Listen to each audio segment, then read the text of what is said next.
नहमदुहु व नुसल्ली अला रसूलिहिल करीम अम्मा बाद फ़अऊज़ु बिल्लाहि मिनश शैतानिर रजीम बिस्मिल्लाहिर रहमानिर रहीम। सीरतुन नबी से 100 ऊँटों की कुर्बानी का मौजू लेकर मैं आपकी खिदमत में हाजिर हूँ। ये टॉपिक सीरतुन नबी किताब हज़रत मौलाना शिबली नुमानी से आख़िज़ करता है, लेकिन इख्तिसार के लिए अब्दुल्ला फ़ारानी की तालीफ से मदद ली गई है। उस किताब का नाम भी सीरतुन नबी ही है। मैं जब मौलाना शिबली नुमानी रहमतुल्लाह अलैह की किताब की तरफ देख रही थी तो मुझे रश्क हो रहा था कि या अल्लाह, ये कैसे लोग थे जिन्होंने तेरे दीन के लिए इतनी एफर्ट की, इतनी मेहनत की, और हम कहाँ पर लाई करते हैं। हमें तो इन चीज़ों को पढ़ने तक की फुर्सत नहीं है। तो आज अपने नेटिजन्स के लिए मैं इस कोशिश को, एक छोटी सी काविश को आपके सामने ला रही हूँ। मेरे साथ बंदे रहने के लिए मेरे चैनल को ज़रूर सब्सक्राइब करें, ताकि एक ऐसा कंटेंट, हमारे नबी की बातें हमारे बच्चों तक पहुंच सके जो मैं बहुत ही मुख्तसर अंदाज में बयान करती हूँ, ताकि मेरे शायकीन का इंटरेस्ट जो है मेरे साथ बंधा रहे, वो ज़्यादा लंबी वीडियो से तंग ना आ जाए। आज का हमारा मौजू है 100 ऊँटों की कुर्बानी। जैसे कि पिछले मौजू में मैंने बताया, अब्दुल मुत्तलिब ने ये मन्नत मांगी थी, और फिर जब उनका मन्नत को पूरा करने का हुक्म आया तो ये वो वक्त था जब हज़रत अब्दुल मुत्तलिब जो हैं अपनी मन्नत भूल चुके थे। पहले ख्वाब में इनसे कहा गया मन्नत पूरी करो, उन्होंने एक मेंढा ज़बा करके गरीबों को खिला दिया। फिर ख्वाब आया इससे बड़ी पेश करो, इस मर्तबा उन्होंने एक बैल ज़बा कर दिया। ख्वाब में फिर यही कहा गया इससे भी बड़ी पेश करो, अब उन्होंने ऊँट ज़बा किया। फिर ख्वाब आया इससे भी बड़ी चीज़ पेश करो, उन्होंने पूछा इससे भी बड़ी चीज़ क्या है, तब कहा गया अपने बेटों में से किसी को ज़बा करो जैसा कि तुमने मन्नत मांगी थी। अब उन्होंने अपनी मन्नत याद आई, अपने बेटों को जमा किया, उनसे मन्नत का जिक्र किया, सबके सर झुक गए। कौन खुद को ज़बा करवाता। आखिर अब्दुल्ला बोले अब्बा जान आप मुझे ज़बा कर दें। ये सबसे छोटे थे, सबसे खूबसूरत थे, सबसे ज्यादा मोहब्बत भी अब्दुल मुत्तलिब को इन्हीं से थी, लिहाजा उन्होंने कुरान अंदाजी करने का इरादा किया। तमाम बेटों के नाम लिखकर कुरा डाला गया। अब्दुल्ला का नाम निकला। अब उन्होंने छुरी ली, अब्दुल्ला को बाजू से पकड़ा, उन्होंने ज़बा करने के लिए नीचे लिटा दिया। जो ही बाप ने बेटे को लिटाया, अब्बास से ज़ब्त न हो सका, फौरन आगे बढ़े और भाई को खींच लिया। इस वक्त ये खुद भी छोटे से थे। इधर बाप ने अब्दुल्ला को खींचा। इस खींचातानी में हजरत अब्दुल्ला के चेहरे पर खराशें भी आईं। इन खराशों के निशानात मरते दम तक बाकी रहे। इसी दौरान बनु मखजूम के लोग आ गए। उन्होंने कहा आप इस तरह बेटे को ज़बा ना करें, इसकी माँ की जिंदगी खराब हो जाएगी। अपने रब को राजी करने के लिए बेटे का फिदिया दे दें। अब सवाल ये था कि फिदिया क्या दिया जाए। इसकी तरकीब ये बताएगी कि एक कागज पर 10 ऊँट लिखे जाएं, दूसरे पर अब्दुल्ला का नाम लिखा जाए। अगर 10 ऊँट वाली पर्ची निकले तो 10 ऊँट कुर्बान कर दिए जाएं। अगर अब्दुल्ला वाली पर्ची निकले तो 10 ऊँट का इजाफा कर दिया जाए। फिर 20 ऊँट वाली पर्ची और अब्दुल्ला वाली पर्ची डाली जाए। अब अगर 20 ऊँट वाली पर्ची निकले तो 20 ऊँट कुर्बान कर दिए जाए, वरना 10 ऊँट और बढ़ा दिए जाएं। इस तरह 10-10 करके ऊँट बढ़ाते जाएं। अब्दुल मुत्तलिब ने ऐसा ही किया, 10-10 ऊँट बढ़ाते चले गए। हर बार अब्दुल्ला का नाम निकलता चला गया, यहाँ तक कि ऊँटों की तादाद 100 तक पहुँच गई। तब कहीं जाकर ऊँटों वाली पर्ची निकली। इस तरह इनके जान के बदले 100 ऊँट कुर्बान किए गए। हजरत अब्दुल मुत्तलिब को पूरा इत्मीनान हो गया कि अल्लाह ताला ने अब्दुल्ला के बदले 100 ऊँटों की कुर्बानी मंजूर कर ली है। उन्होंने काबे के पास 100 ऊँट किए और किसी को खाने से न रोका। सब इंसानों, जानवरों और परिंदों ने इनको खाया। इमाम ज़हरी रहमतुल्लाह अलैह कहते हैं कि अब्दुल मुत्तलिब पहले आदमी है जिन्होंने आदमी की जान की कीमत 100 ऊँट देने का तरीका शुरू किया। इससे पहले 10 ऊँट दिए जाते थे। इसके बाद ये तरीका सारे अरब में जारी हो गया। गोया कानून बन गया कि आदमी का फिदिया 100 ऊँट है। नबी करीम सल्लल्लाहु अलैहि वसल्लम के सामने जब ये जिक्र आया तो आपने इस फिदिया की तस्दीक फरमाई, यानी फरमाया कि ये दुरुस्त है। और उसी बुनियाद पर नबी करीम सल्लल्लाहु अलैहि वसल्लम फरमाते हैं कि मैं 2 ज़बीहों यानी हज़रत इस्माईल अलैहिस्सलाम और हज़रत अब्दुल्ला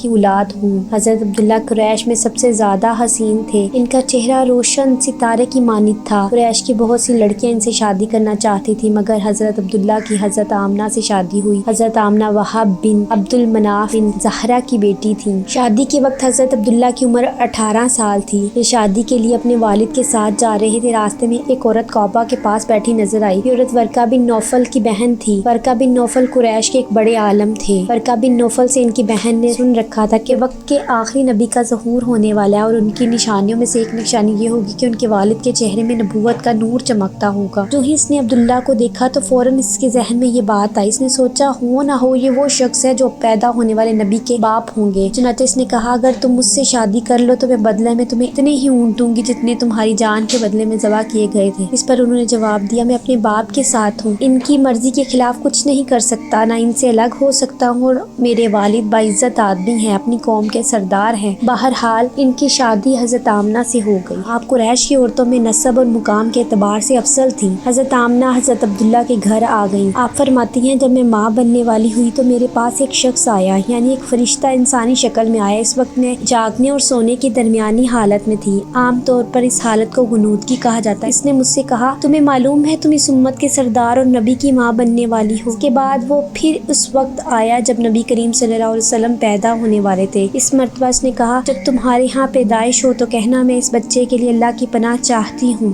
ہر حسد کرنے والے کی شر اور برائی سے۔ پھر تم اس بچے کا نام محمد رکھنا، کیونکہ ان کا نام تورات میں احمد ہے اور زمین اور آسمان والے ان کی تعریف کرتے ہیں، جبکہ قرآن میں ان کا نام محمد ہے اور قرآن اللہ کی کتاب ہے۔ ایک روایت کے مطابق فرشتے نے ان سے کہا، تم وقت کے سردار کی ماں بننے والی ہو۔ اس بچے کی نشانی یہ ہوگی کہ اس کے ساتھ ایک نور ظاہر ہوگا جس سے ملک شام اور بصرہ کے محلات بھر جائیں گے۔ حضرت عبداللہ کے چہرے میں جو نور چمکتا تھا، شادی کے بعد وہ حضرت آمنہ کے چہرے میں آ گیا تھا۔ امام زہری رحمۃ اللہ علیہ فرماتے ہیں، حاکم نے یہ روایت بیان کی ہے اور اس کو صحیح قرار دیا ہے کہ صحابہ رضی اللہ تعالیٰ عنہم نے نبی کریم صلی اللہ علیہ وسلم سے عرض کیا، اے اللہ کے رسول، ہم نے اپنے بارے میں کچھ بتائیے۔ آپ صلی اللہ علیہ وسلم نے ارشاد فرمایا، میں اپنے باپ ابراہیم علیہ السلام کی دعا ہوں، اپنے بھائی عیسیٰ کی بشارت ہوں اور خوشخبری ہوں۔ جب میں اپنی والدہ کے شکم میں آیا تو انہوں نے دیکھا گویا ان سے ایک نور ظاہر ہوا ہے جس سے ملک شام میں بصرہ کے محلات روشن ہوں گے۔ حضرت آمنہ نے حضرت حلیمہ سعدیہ سے فرمایا تھا، میرے اس بچے کی شان نرالی ہے۔ حضرت عیسیٰ علیہ السلام وہ آخری پیغمبر ہیں جنہوں نے آپ صلی اللہ علیہ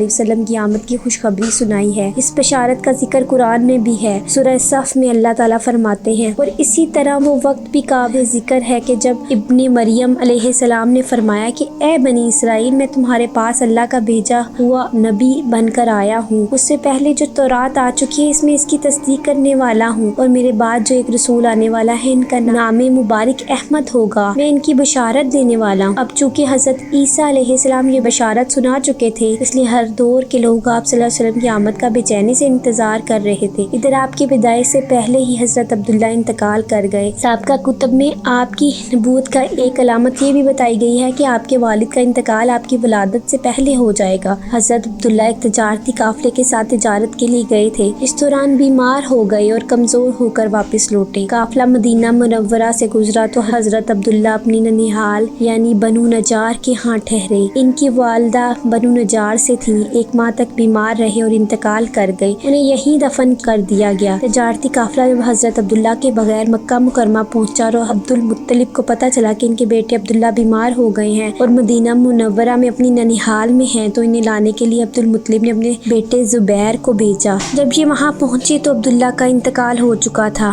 مطلب یہ ہے کہ آپ صلی اللہ علیہ وآلہ وسلم اس دنیا میں اپنے والد کی وفات کے چند ماہ بعد تشریف لائے۔ اسی کے ساتھ میرا آج کا موضوع اختتام پذیر ہوتا ہے۔ نئے چیپٹر نئے موضوع کے ساتھ آپ کی خدمت میں دوبارہ حاضر ہوں گی انشاءاللہ۔ اللہ حافظ۔